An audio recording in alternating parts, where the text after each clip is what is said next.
देखो मुझे पता है कल आपका पेपर है, क्लास 11th का फाइनल टर्म है और सभी गवर्नमेंट स्कूल में पेपर होना है। तो मैं आपके लिए ये छोटे छोटे वीडियोस बना रहा हूँ जिसमें केवल और केवल इंपॉर्टेंट प्रीवियस ईयर क्वेश्चंस आपके सामने डिस्कस करने जा रहा हूँ।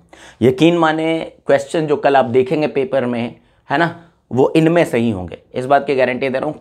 बहुत सारे क्वेश्चंस इसमें से उठ करके डायरेक्ट आने वाले हैं, तो भरोसा रखिएगा, आप घबराइएगा नहीं पेपर से। मैं समझ सकता हूँ as a student of class 11th और खास करके इस लॉकडाउन में जैसे आपने पढ़ाई करी है, बहुत टेंशन में हैं आप, बहुत नर्वस हैं, because there are lot of chapters जिसमें आपको समझ ही नहीं आ रहा कि क्या करना चाहिए क्या नहीं करना चाहिए। For that matter I am here to help you out, ठीक है ना। मैं वही क्वेश्चन डिस्कस करूंगा जो आपको देख करके ही जाने हैं। यकीन माने अगर आपने ना कुछ भी नहीं पढ़ा होगा ना, कुछ भी नहीं पढ़ा होगा, इन वीडियोस को जरूर देख लेना बच्चों, ताकि तुम कल के एग्जाम्स को आसानी से पास कर सको। तो शुरू करते हैं। देखिए, सबसे पहले जो चैप्टर मैंने उठाया है वो है हाइड्रोकार्बन और बेसिक ऑर्गेनिक केमिस्ट्री। इसका वेटेज अच्छा खासा है, बहुत सारे सवाल यहाँ से एज इट इज आने वाले हैं। तो सबसे पहले मैं इनके कुछ क्वेश्चन जो कि बार बार रिपीटेडली पूछे गए उनको डिस्कस करने जा रहा हूँ। चलिए आइए देखिए, सबसे पहले इस चैप्टर में इंपॉर्टेंट सवाल में से एक है कि न्यूक्लियोफाइल्स क्या होते हैं, एग्जाम्पल दीजिए। सवाल है what are nucleophiles, what are nucleophiles, give one example, give one example. ठीक है, तो न्यूक्लियोफाइल्स क्या होते हैं, मैंने कई बार बताया, nucleophiles are nucleus loving species. Nucleus loving मतलब जिनको पॉजिटिव चार्ज की तलाश है। न्यूक्लियस के अंदर क्या होता है, प्रोटॉन्स होते हैं, तो जिनको प्रोटॉनों से प्यार है, पॉजिटिव चार्ज से प्यार है, उनको बोलते हैं हम लोग न्यूक्लियोफाइल्स। मतलब ये न्यूक्लियस लविंग है, प्रोटॉन लविंग है, पॉजिटिव चार्ज सीकिंग है, और अगर इनको पॉजिटिव चार्ज की तलाश है तो जाहिर सी बात है ये खुद इलेक्ट्रॉन रिच होंगे, या तो नेगेटिवली चार्ज होंगे या तो लोन पेयर कंटेनिंग होंगे। तो इनको डिफाइन करते हैं कि दीज आर न्यूक्लियस लविंग और you can say positive charge seeking species, है ना, which are themselves electron rich. ये खुद इलेक्ट्रॉन रिच होते हैं, इलेक्ट्रॉन रिच होते हैं। इतना लिख दीजिएगा और एग्जाम्पल आप बता दीजिएगा। जैसे मान लीजिए आपके पास OH माइनस है, Cn माइनस है, Nc माइनस है, Cl माइनस है। न्यूट्रल न्यूक्लियोफाइल्स में H2O हो सकता है आपका, या कोई भी अमोनिया ले सकते हो आप, कोई अल्कोहल ले सकते हो। These are all nucleophiles, right. तो पहला सवाल आपको समझ आ गया। Let's see another question. दूसरा क्वेश्चन बच्चों आपके सामने है कि आप बताएं कि एंटी मार्कोनिकॉफ रूल क्या कहता है। What is anti Markovnikov rule. अब जब एंटी मार्कोनिकॉफ की बात हो रही तो मैं मार्कोनिकॉफ भी डिस्कस करके ही चलूंगा, क्योंकि ये भी सवाल पूछ दिया जाता है। तो what is Markovnikov and anti Markovnikov, let me explain you, है ना। तो explain Markovnikov's and anti Markovnikov's, Markovnikov's and, मैं दोनों एक साथ लिख रहा हूँ बच्चों, ताकि इनमें से कोई भी आ जाए कल तो आप स्कोर कर सको। बहुत ही इंपॉर्टेंट है ये सवाल, बहुत ही, समझ लीजिए जरा। मान लीजिए आपके पास प्रोपीन है आपके पास। अब एक प्रोपीन जो है बच्चों, ये एक अनसिमेट्रिकल एल्कीन है। आप ध्यान से देखिए, ये एक अनसिमेट्रिकल एल्कीन है। What do you understand by unsymmetrical alkene. Unsymmetrical alkene का मतलब है इस डबल बॉन्ड के अबाउट में राइट का एनवायरमेंट और लेफ्ट का एनवायरमेंट बिल्कुल डिफरेंट है। आप देख सकते हैं कि डबली बॉन्डेड कार्बन का जो कार्बन नंबर 1 है ना, उस पर 2 हाइड्रोजन है और इस वाले पर 1 हाइड्रोजन और 1 मिथाइल है। सो this is an example of unsymmetrical alkene. अब क्या होता है बच्चों कि अगर इसमें मैंने कोई हेलो एसिड्स डाल दिए ना, hello acids, you understand hello acids, hydrogen halide को बोलते हैं HX, ठीक है। HX के जगह पर आप HCl ले सकते हैं, HBr ले सकते हैं या HI ले सकते हैं। तो बच्चों इसमें पाई बॉन्ड जो है, पाई बॉन्ड के अबाउट में एडिशन रिएक्शन होती है। एडिशन इस तरह से होंगी कि जो इसका नेगेटिव पार्ट है, आप देखो नेगेटिव पार्ट क्या है, हैलोजन, हैलोजन है ना, और पॉजिटिव पार्ट क्या है, H+। तो कहने का मतलब ये हो गया कि जो नेगेटिव चार्ज पार्टिकल है वो उस डबली बॉन्डेड कार्बन पर जाता है जिस पर हाइड्रोजन कम है। मतलब इसका जो हैलाइड आयन है वो यहाँ आएगा, यहाँ पर आ जाएगा ये हैलोजन, और जो हाइड्रोजन है ना बच्चों वो पहले वाले पर ऐड हो जाएगा। इस तरह के एडिशन को मार्कोनिकॉफ बोलते हैं। क्या बोलते हैं, मार्कोनिकॉफ्स एडिशन, मार्कोनिकॉफ्स एडिशन। अभी समझेंगे, इसको सेंटेंस में लिखेंगे। वही अगर आपने इसी एल्कीन में HBr डाला होता in the presence of peroxides, in the presence of peroxide, तो ठीक उल्टा एडिशन होता, मार्कोनिकॉफ का उल्टा होता। मतलब हैलोजन को जाना इस पर चाहिए था मार्कोनिकॉफ के अंदर, पर एंटी मार्कोनिकॉफ में क्या होगा, जो हैलोजन है, जो आपका Br एटम है, वो पहले पर जाएगा और दूसरे पर 1 हाइड्रोजन आ जाएगा। ऐड हो रहा है ना भाई, ठीक है। तो आपको मिल जाएगा 1 ब्रोमोप्रोपिन, 1 ब्रोमोप्रोपेन। ये कन्वर्जन भी है बच्चों, बहुत ही छोटा सा आसान सा कन्वर्जन है जो एग्जाम में पूछा जाता है कि प्रोपीन को बदलिए 1 ब्रोमोप्रोपेन में। कुछ नहीं करना है, प्रोपीन लेना, HBr पेरोक्साइड डालना, इसको बना देना। इस तरह के एडिशन को बच्चों बोलते हैं हम लोग एंटी मार्कोनिकॉफ्स। क्या बोलते हैं? Anti Markovnikov's addition. याद रखें, एंटी मार्कोनिकॉफ्स एडिशन सिर्फ और सिर्फ HBr के साथ ही ऑब्जर्व होता है। HCl या HI होता है तो उसके साथ मार्कोनिकॉफ ही करना होता है, चाहे पेरोक्साइड लिखा हुआ मिले या नहीं मिले। दूसरी बात, एंटी मार्कोनिकॉफ में पेरोक्साइड जरूर लिखा हुआ मिलेगा, कोई ना कोई पेरोक्साइड जरूर देगा, चाहे बेंजोइल पेरोक्साइड हो, चाहे कोई भी एसिटाइल पेरोक्साइड हो, कुछ भी हो, ठीक है ना। याद रखिए बिना पेरोक्साइड के नहीं होता है, इसलिए इसको हम लोग पेरोक्साइड इफेक्ट भी बोलते हैं या खराश इफेक्ट भी बोलते हैं। अब इसको सेंटेंस में एक्सप्लेन करने जा रहे हैं, देखेंगे, ठीक है ना। Now what is Markovnikov's rule? What does Markovnikov's rule say? ठीक है ना। मार्कोनिकॉफ्स रूल क्या बोलता है कि जब भी किसी अनसिमेट्रिकल एल्कीन में हेलो एसिड्स डालेंगे तो इसका जो नेगेटिव पार्ट है वो उस डबली बॉन्डेड कार्बन पर ऐड होगा जिस पर हाइड्रोजन कम है। तो लिखते हैं कि according to Markovnikov's rule,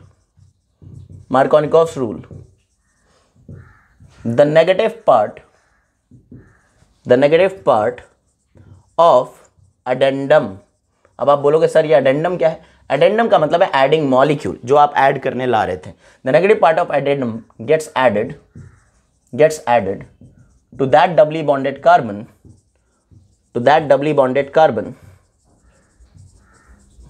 which has lesser number of hydrogen atom, ठीक है ना। अब देखिए, अब एंटी मार्कोनिकॉफ्स रूल भी आप समझा सकते हैं अपने आप भी, है ना। एंटी मार्कोनिकॉफ्स रूल बच्चों, इसको हम पेरोक्साइड इफेक्ट भी बोलते हैं या खराश इफेक्ट भी बोलते हैं। मैं पहले ही लिख देता हूं, पेरोक्साइड इफेक्ट, और यू कैन से खराश इफेक्ट। आ ही जाता है ये सब पेपर में, है ना। तो थोड़ा सा ध्यान से ही पढ़ना है, स्किप नहीं करना है, पूरा देखना है, इन्हीं में से आएगा। गारंटी ले रहा हूं इस बात की कि आपको पास कराने के लिए जो मैं वीडियो बना रहा हूं सफिशिएंट है। देखो, what is anti Markovnikov addition? Anti Markovnikov addition कहता है कि जब भी किसी अनसिमेट्रिकल एल्कीन में आप HBr डालोगे in the presence of peroxide, तो bromine atom will get added to that doubly bonded carbon which has greater number of hydrogen atoms. तो इस पे ज्यादा हाइड्रोजन एटम है, इस पर जाकर के ब्रोमीन ऐड हो रहा है। So when HBr is added to an unsymmetrical alkene in the presence of peroxide, bromine atom gets added to that doubly bonded carbon,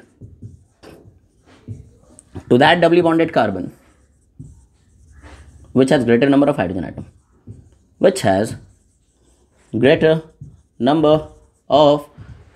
atoms, ठीक है। तो ये जो सीरीज मैं बना रहा हूं बच्चों, बार बार कह रहा हूं आपसे कि इनको देख करके ही जाना, अगर थोड़ी भी, है ना, कद्र करते हो तो। वरना आप अपने सीनियर से पूछें, उनको एंड टाइम पर जो भी सवाल बता देता हूं आता हूं उनमें सही है। बाद में कुछ बच्चे जो उनकी बात नहीं मानते, पछतावा के अलावा उनके पास कुछ ऑप्शन नहीं बचता है। तो kindly go through all the videos that I will be sending you guys, okay. एक बार इसके फोटो ले लीजिए आप लोग, फिर हम आगे बढ़ते हैं। ओके बच्चों, तीसरा जो ज्यादा इंपॉर्टेंट सवाल है, कुछ नॉमेनक्लेचर के सवाल आ जाते हैं। उन्होंने बोला है इनके IUPAC नाम लिखे, राइट दी IUPAC नेम। किन किन के लिखने हैं?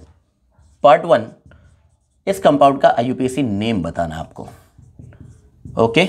इसके अलावा आपके पास और भी कंपाउंड्स हैं जिनके IUPAC नेम बताने हैं। Let's check it out. आपके सामने एक दूसरा कंपाउंड ये है बच्चों, बेंजीन के ऊपर OH भी है और NH2 भी है। एंड नेक्स्ट वन इज, ठीक है, यही 2 सवाल है, देखते हैं। ओके, तो आप ध्यान से देखिए, इसमें 2 फंक्शनल ग्रुप है। अगर आप ध्यान से देखेंगे तो आपके पास एक एल्डिहाइडिक फंक्शनल ग्रुप है, CHO, और आपके पास एक अल्कोहलिक फंक्शनल ग्रुप है, और एक और है double bond alkene is also a functional group, ठीक है ना। अब इनका नाम लिखना है। तो आपको बताया मैंने कि जो सीनियर मोस्ट होता है उसका सफिक्स लिखना होता है, और जो जूनियर्स हैं उनको एज अ प्रीफिक्स लिखना होता है।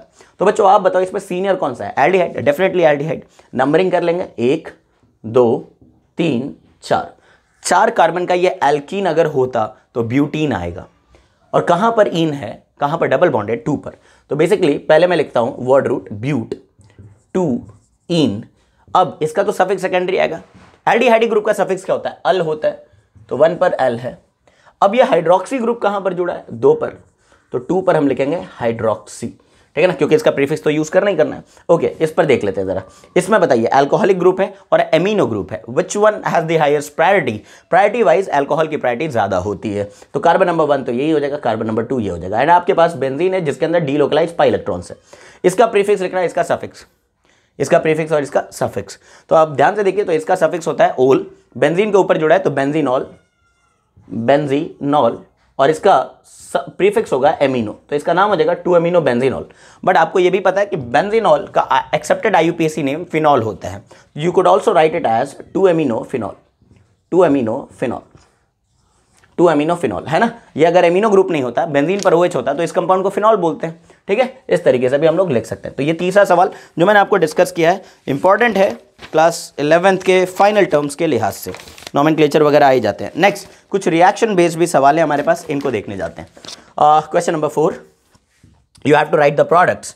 ठीक है, राइट द प्रोडक्ट्स। देखिए पहला कि आपके पास इथाइल क्लोराइड है CH3CH2Cl, और इसमें बच्चों उन्होंने डाला है अल्कोहलिक KOH के साथ हीट। रिमेंबर आपको मैंने कराया है ना, जब आपको एल्कीन पढ़ा रहा था, तो एल्कीन पढ़ाते वक्त मैंने बीटा एलिमिनेशन के बारे में बताया कि किसी भी अल्काइल हाइड्राइड में कोई बेस डाल करके हीट कर दोगे तो अल्फा पर से हैलोजन जाएगा, बीटा पर से हाइड्रोजन जाएगा, डीहाइड्रोहैलोजनेशन हो जाएगा, और बच्चों इन दोनों कार्बनों के बीच में एक पाई बॉन्ड आ जाएगा।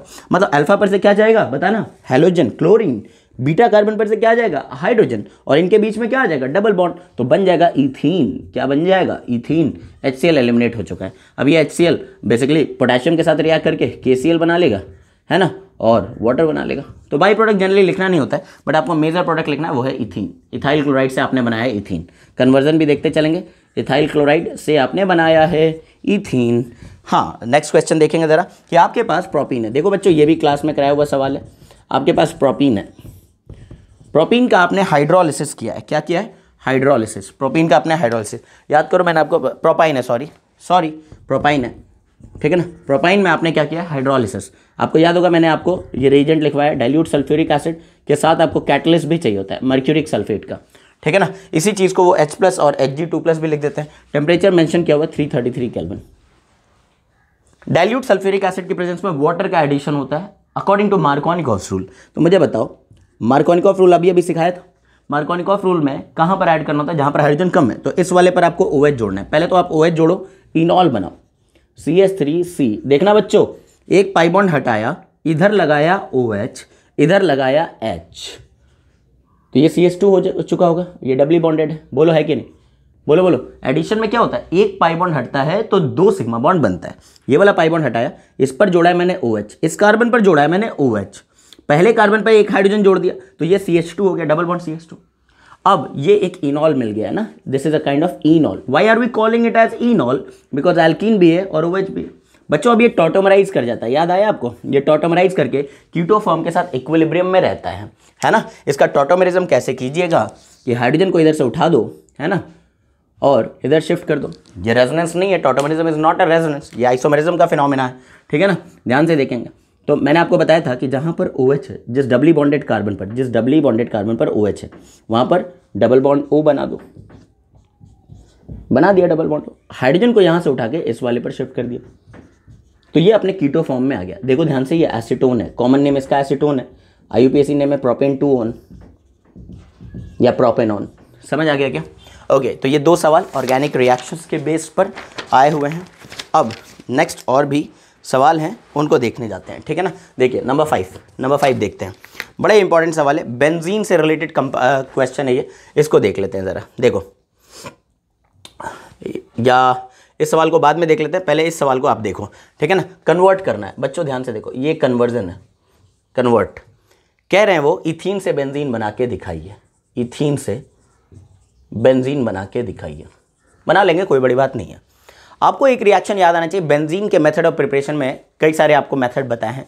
Soda lime decarboxylation of sodium benzoate, sodium benzoate ले लो, डीकार्बोक्सिलेशन कर लो, एसिटाइलिन ले लो या इथाइन ले लो, इथाइन को रेड हॉट आयरन ट्यूब में भर करके हीट कर दो, ये भी एक मेथड बताया। फिनॉल में जिंक डस्ट डाल दो, तब भी बेंजीन बन जाएगी। ये कुछ मेथड्स आपको लिखवाए, उनमें से आप खुद सोचो कि यार अगर इस इथीन को इथाइन में बदल दें तो फिर रेड हॉट आयरन ट्यूब में भर के इसको हीट कर देंगे, है कि नहीं। तो आप पहले इथीन से इथाइन जाने का सोचें, इथीन से इथाइन कैसे जाएंगे वो देख लो। इसमें पहले हैलोजनेशन कर दो एडिशन ऑफ हैलोजन कर दो, Br2CCl4 डाल दिया मैंने, तो क्या होगा, 2 ब्रोमीन आइटम इस पर आ जाएंगे। आपको याद होगा तो ये टेस्ट ऑफ अनसैचुरेशन भी, it's a test of unsaturation, है ना, क्योंकि जो reddish brown colour bromine water का होता है ना, वो धीरे धीरे डीकलराइज कर जाता है। तो आपने इथीन से पहले बना लिया 1,2-डाइब्रोमोइथेन, 1,2-डाइब्रोमोइथेन, जो कि एक तरह का विस्नल डाइहलाइड है, विस्नल डाइब्रोमाइड, है ना बच्चों। अब आपको याद आ रहा है क्या, एल्काइन को बनाने के रिएक्शंस में, मेथड में एक रिएक्शन यही लिखा था मैंने कि विस्नल डाइहलाइड में आप क्या कर सकते हो, विस्नल डाइहलाइड में आप बीटा एलिमिनेशन करा सकते हो। क्या डालना होता है, सबसे पहले तो अल्कोहलिक KOH डालोगे, अल्कोहलिक KOH, फिर और भी स्ट्रॉन्ग बेस डालोगे NaNH2, NaNH2। कृपया करके ये रिएजेंट याद रखें, इथीन से पहले आप लोग बना लो विस्नल डाइहलाइड, कोई भी Cl2CCl4 डाल के या Br2CCl4 डाल के, फिर इनको हटाना है, इधर से एक H, इधर से एक Br, इधर से एक H और इधर से Br, तो आपको मिलेगा अल्काइन, इथाइन। आप देख सकते हो अल्कोहलिक KOH ने और NaNH2 ने क्या कर दिया, NaNH2 ने क्या कर दिया, इस पर से एक H हटाया, इधर से एक Br हटाया, डबल बॉन्ड आया, फिर से एक H हटाया, एक Br हटाया, ट्रिपल बॉन्ड आ जाएगा, अल्काइन। अब इस इथाइन में बेंजीन बनाने के लिए आपको क्या डालना होता है, रेड हॉट आयरन ट्यूब में साइक्लिक पॉलीमराइजेशन करना होता है, रेड हॉट आयरन ट्यूब, समझ रहे हो ना, ठीक है। इसमें हीट कर दो तो आपको क्या मिल जाएगा, बेंजीन मिल जाएगा। क्या ये कन्वर्जन समझ आ गया? ऑब्वियसली इसके 3 मोल्स यूज होंगे, ठीक है ना, तो 1 मोल बेंजीन बनेगा। क्या ये बात समझ आ गई है? ठीक है, आप लोग फोटो लीजिए, फिर हम आगे बात करते हैं। एक चीज़ और बच्चों, एग्जैक्ट टेम्परेचर कंडीशंस अगर आप मेंशन करना चाहें तो मेंशन कर दीजिए। एनसीईआरटी में 600 डिग्री सेंटीग्रेड तक इसको हीट करना होता है, ठीक है, आप एक बार देख लें इसको। ओके बच्चों, नेक्स्ट सवाल देखिए जो पूछा गया है, वो कह रहा है कि draw cis and trans isomer of हेक्स-2-ईन, हेक्स-2-ईन के सिस और ट्रांस आइसोमर बनाएं। देखिए यहाँ से भी एक सवाल आ जाता है, ज्योमेट्रिकल आइसोमरिज्म से सवाल आ जाता है क्लास 11 के फाइनल टर्म में। याद रखें, यहाँ हेक्स-2-ईन दे रहा है, कल को वो पेन-2-ईन का भी पूछ सकता था और ब्यूट-2-ईन का भी पूछ सकता है। लॉजिक वही रहेगा, सवाल में क्वेश्चन बस बदल सकता है, लॉजिक वही रहेगा कि कंपेयर करो बॉइलिंग पॉइंट, ड्रॉ करो सिस और ट्रांस आइसोमर। देखो कैसे बनाते हैं। सबसे पहले तो आप हेक्स-2-ईन का स्ट्रक्चर बनाओ। हेक्स-2-ईन कैसे बनाएंगे बच्चों, 6 कार्बन ले लो, हो गया क्या, 1 2 3 4 5 6, 2-ईन बनाना है, मतलब 2 और 3 के बीच में डबल बॉन्ड लगा दो, बाकी जगह आप हाइड्रोजन फिल कर लो। यहाँ पर CH3, यहाँ पर इस कार्बन के कितने बॉन्ड बन गए, 3, तो 1 हाइड्रोजन, इस पर भी 3 तो 1 हाइड्रोजन, इस पर 2 हाइड्रोजन, इस पर 2 हाइड्रोजन, इस पर 3 हाइड्रोजन, राइट। इसकी नंबरिंग कर लो 1 2 3 4 5 एंड 6। अब इस डबली बॉन्डेड कार्बनों को ध्यान से देखो, इस पर कार्बन नंबर 2 पर क्या क्या जुड़ा हुआ है, एक H जुड़ा है, एक मिथाइल जुड़ा है। कार्बन नंबर 3 पर क्या जुड़ा है, एक H जुड़ा है और एक प्रोपाइल जुड़ा है। इसका मतलब है कि इस डबल बॉन्ड के अबाउट में GI होगी, ज्योमेट्रिकल आइसोमरिज्म का फिनोमेना होगा। इसका सिस और ट्रांस बना सकते हैं, बिकॉज हम चाहते तो दोनों हाइड्रोजनों को सेम साइड रख सकते थे या ऑपोजिट साइड रख सकते थे, तो बनाते हैं इसका सिस फॉर्म। सिस हेक्स-2-ईन का स्ट्रक्चर क्या बनेगा, सिस हेक्स-2-ईन का स्ट्रक्चर क्या बनेगा, देखिए क्या बनेगा। आप ले लो पहले डबली बॉन्डेड कार्बन्स को, करना क्या बच्चों, दोनों हाइड्रोजन को सेम साइडेड रख दो, है ना। ये कार्बन नंबर 2 है, ये कार्बन नंबर 3 है, इस पर एक ग्रुप क्या जुड़ा हुआ है, मिथाइल, और इस पर एक ग्रुप क्या जुड़ा हुआ है, प्रोपाइल,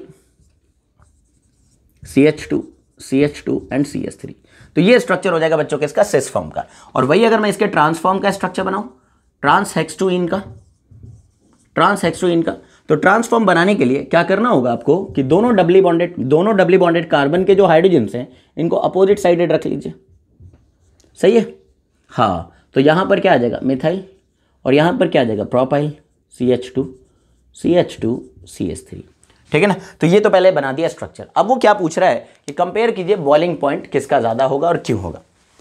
बॉइलिंग पॉइंट डिपेंड करता है डाइपोल मोमेंट पर, डाइपोल मोमेंट पर। अब देखो डाइपोल मोमेंट कैसे देखते हैं, डाइपोल मोमेंट अराइज होता है इलेक्ट्रोनेगेटिविटी डिफरेंस से।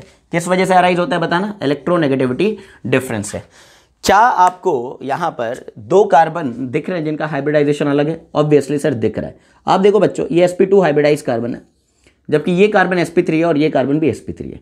sp3 कार्बन लेस इलेक्ट्रोनेगेटिव होते हैं, जबकि sp2 कार्बन मोर इलेक्ट्रोनेगेटिव होते हैं। तो इस बॉन्ड का जो डाइपोल वेक्टर है या जो बॉन्ड मोमेंट है ये इधर की तरफ होगा। याद रखें, डाइपोल वेक्टर हम बनाते हैं from less electronegative to more electronegative की तरफ केमिस्ट्री में, ठीक है ना। तो इसका जो बॉन्ड मोमेंट होगा इधर की तरफ होगा। उसी तरीके से ये sp3 कार्बन है और ये sp2 कार्बन है। sp2 कार्बन ज्यादा इलेक्ट्रोनेगेटिव होते हैं क्योंकि परसेंटेज s कैरेक्टर ज्यादा है वहां पर, तो इसकी तरफ आएगा इसका बॉन्ड मोमेंट, ठीक है ना।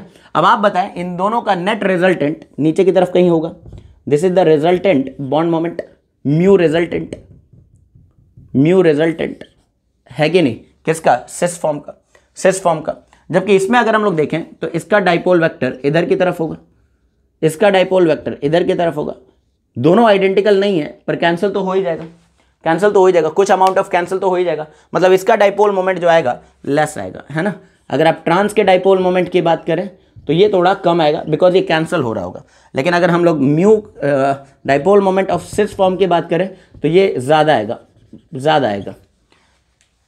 अगर डाइपोल मोमेंट कहीं ज़्यादा है तो इसका मतलब है कि इनके जितने भी मॉलिक्यूल्स रहे होंगे उनमें डाइपोल डाइपोल अट्रैक्शन ज़्यादा रहा होगा। और जितना ज़्यादा मॉलिक्यूल्स के बीच में डाइपोल डाइपोल अट्रैक्शन होगा उतनी ही उसकी बॉइलिंग पॉइंट ज़्यादा होगी। बॉयल करने का मतलब होता है कि इंटरमॉलिक्यूलर फोर्स ऑफ अट्रैक्शन को तोड़ना, उनको फिर भाप में बदलना। अगर किसी लिक्विड मॉलिक्यूल्स के बीच में बहुत ही स्ट्रॉन्ग फोर्स ऑफ अट्रैक्शन है, strong intermolecular force of attraction है, तो ज़्यादा हीट चाहिए होगी पहले उनके मॉलिक्यूलर फोर्स ऑफ अट्रैक्शन को कम करने के लिए और फिर उनको भाप में बना करके भाप में बदलने के लिए। तो मतलब कि डाइपोल मोमेंट जहां ज़्यादा वहां डाइपोल डाइपोल अट्रैक्शन ज़्यादा। तो यहां आप देख सकते हैं कि डाइपोल मोमेंट की वैल्यू ज़्यादा आ रही है, डाइपोल मोमेंट की वैल्यू ज़्यादा आ रही, तो हम बोल सकते हैं there is strong dipole dipole attraction, dipole dipole attraction between cis molecules. और यहां डाइपोल मोमेंट की वैल्यू कम आ रही है तो बहुत ही कम डाइपोल डाइपोल अट्रैक्शन रहा होगा, है ना। So there is less dipole dipole attraction between trans molecules. क्या ये बात समझ आ रही है? आप सेंटेंस में लिखना चाहें तो लिख सकते हैं, ठीक है ना। कैसे लिखेंगे आंसर अबाउट बॉइलिंग पॉइंट? आप लिख सकते हो कि सिस हेक्सटूइन has higher boiling point than trans hextuine. It is so because in cis isomers dipole vectors gets added up and makes it more polar compared to the trans isomer, in which dipole moments gets cancelled out a little, है ना। इसमें थोड़ा सा तो dipole moment की value cancel हो जाएगी, क्योंकि अगर इसका मैग्नीट्यूड x है और इसका मैग्नीट्यूड y है तो जब नेट रिजल्टेंट आएगा वो x माइनस वाई आएगा, ठीक है ना। अगर इसका मैग्नीट्यूड x है और इसका मैग्नीट्यूड y है तो x और y का, ठीक है ना, नेट रिजल्टेंट आपको निकालना है। यू नो कि वेक्टर रिजल्टेंट कैसे निकालते हैं, μ1 square plus μ2 square plus 2 μ1 μ2 cos theta, ये लगा देंगे, ठीक है ना। So cis isomer has strong dipole dipole attraction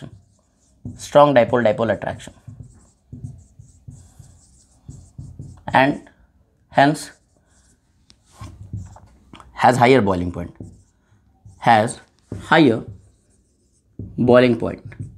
ये भी याद रखें कि जिनका बॉइलिंग पॉइंट ज़्यादा होता है वो कम वॉलेटाइल होते हैं और जिनका बॉइलिंग पॉइंट कम होता है वो मोर वॉलेटाइल होता है। तो सवाल को घुमा के ऐसे भी पूछा जा सकता है कि सिस फॉर्म और ट्रांसफॉर्म में कौन ज़्यादा वॉलेटाइल है। तो जिसका बॉइलिंग पॉइंट कम, इसका बॉइलिंग पॉइंट कम आने वाला है क्योंकि अट्रैक्शन कम है, इसका बॉइलिंग पॉइंट ज़्यादा आने वाला है क्योंकि अट्रैक्शन ज़्यादा है, तो ये लेस वॉलेटाइल होगा बच्चे।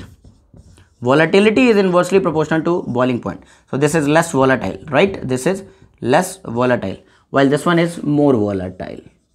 तो सवाल को थोड़ा बहुत घुमा सकता है वो, तो थोड़ा ध्यान रखेंगे, ठीक है ना। आप एक बार इसको कॉपी कीजिए, नेक्स्ट क्वेश्चन को हम देखने जाते हैं, ठीक है।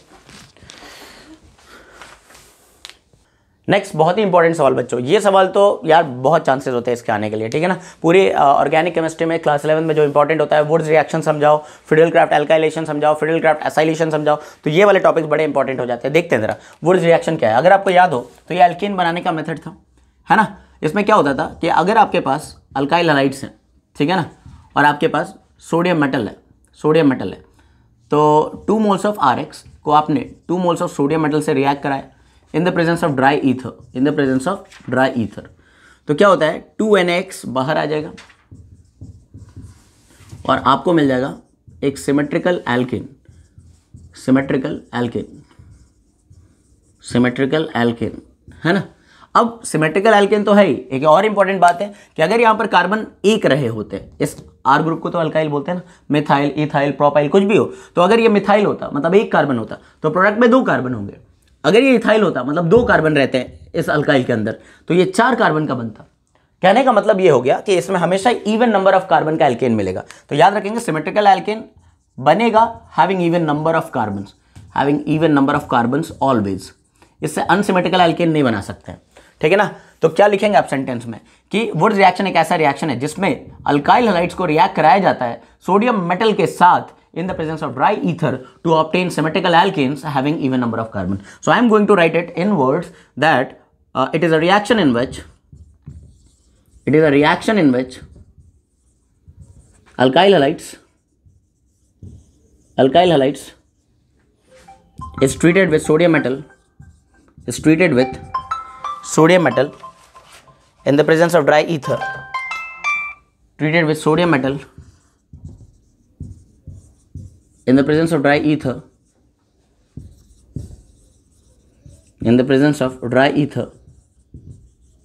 to obtain a symmetrical alkane having even number of carbon atoms. बात समझ आ गई? ठीक है, क्लियर है? एग्जाम्पल देख लो, एग्जाम्पल देखो बच्चों। मान लो आपके पास CH3Cl होता, इसमें आपने डाल दिया sodium metal along with dry ether, है ना। आपने मिथाइल क्लोराइड लिया है, बैलेंस कर देता हूं मैं, है ना, बैलेंस कर दिया मैंने। तो क्या होगा बताना, 2 मोल्स ऑफ NaCl बाहर एलिमिनेट हो जाएगा।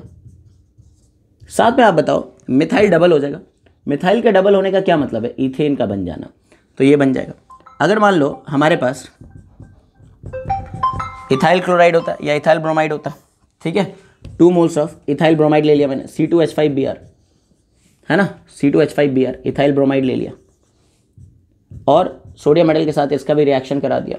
पूछा गया प्रोडक्ट क्या बनेगा, तो C2H5 जो है वो डबल हो जाएगा, मतलब आपको क्या मिल जाएगा, ब्यूटेन मिल जाएगा, नॉर्मल ब्यूटेन, साथ में मिल जाएगा 2 मोल्स ऑफ NaCl। क्या ये भी बात समझ आ गई है? तो ये है आपका वुड्स रिएक्शन, ध्यान रखिएगा। अब एक सवाल इस पे बनता है, वो भी लिख ही देता हूँ कि why can not we prepare unsymmetrical alkanes in Woods reaction। हम एक अनसिमेट्रिकल एल्केन क्यों नहीं बना सकते वुड्स रिएक्शन में? तो इसका आंसर ये है कि अगर आपको कोई अनसिमेट्रिकल एल्केन बनाना है, ठीक है ना, वुड्स रिएक्शन में, तो दिक्कत की बात यह है कि उसके लिए आपको 2 अलग अलग अल्काइल हैलाइड्स लेने होंगे। जैसे मेरी बात को समझो, अगर मान लो मुझे प्रोपेन बनाना है, फॉर इंस्टेंस अगर मुझे प्रोपेन बनाना है, तो प्रोपेन में बच्चों 3 कार्बन होते हैं, है ना। 3 कार्बन बनाने के लिए, 3 कार्बन लाने के लिए एक अल्काइल हैलाइड लेना पड़ेगा जिसमें 1 कार्बन है, एक अल्काइल हैलाइड लेना होगा जिसमें 2 कार्बन है। जैसे मान लो मैंने, है ना, एक्सप्लेनेशन दे रहा हूं मैं पर एक एग्जाम्पल के साथ। मान लो मैंने CH3Cl ले लिया, साथ में मैंने C2H5Cl ले लिया, इसमें सोडियम मेटल डाल दिया ड्राई ईथर के साथ। तो जैसा कि इसमें आपने देखा ही है कि R ग्रुप आपस में कपल हो जाते हैं, जुड़ जाते हैं, तो वैसे यहाँ पर जो 2 R ग्रुप है ये आपस में कपल हो जाएंगे, मतलब मिथाइल और इथाइल जुड़ जाएंगे। मिथाइल और इथाइल जुड़ करके प्रोपेन तो बना लेंगे, लेकिन साथ में ये भी चांसेस हैं कि ये मिथाइल मिथाइल के साथ ही कपल हो जाए। अगर मिथाइल मिथाइल के साथ कपल होगा तो ये बनेगा, इथाइल इथाइल के साथ अगर कपल हो जाए तो ब्यूटेन बनेगा। कुछ समझ आ रहा है मैं क्या बोलना चाह रहा हूँ? कि प्रोपेन तो बना, जो आप बनाना चाहते थे वो तो बना, लेकिन इसके साथ साथ कुछ और भी दूसरे प्रोडक्ट्स बनने लगे, क्या ये बात समझ आ रही है आपको? क्या ये बात समझ आ रही? मतलब इसमें होगा क्या कि अगर आपको कोई अनसिमेट्रिकल एल्केन बनाना है तो आपको 2 अलग अलग अल्काइल हैलाइड्स लेने पड़ेंगे, उनको रिएक्ट कराना पड़ेगा। तो आप जो बनाना चाह रहे थे वो तो बन जाएगा, वो अनसिमेट्रिकल एल्केन तो बन जाएगा, लेकिन साथ में 2 अलग अलग एल्केन भी बनेंगे। मतलब यहाँ मिक्सचर मिलेगा, प्योर फॉर्म में नहीं मिलने वाला है, और इनको सेपरेट करने का कुछ एडिशनल खर्च आएगा। तो इकोनॉमिकली ये रिएक्शन फिजिबल नहीं है, समझ रहे हो क्या? तो आई कैन राइट कि it is because to prepare an unsymmetrical alkene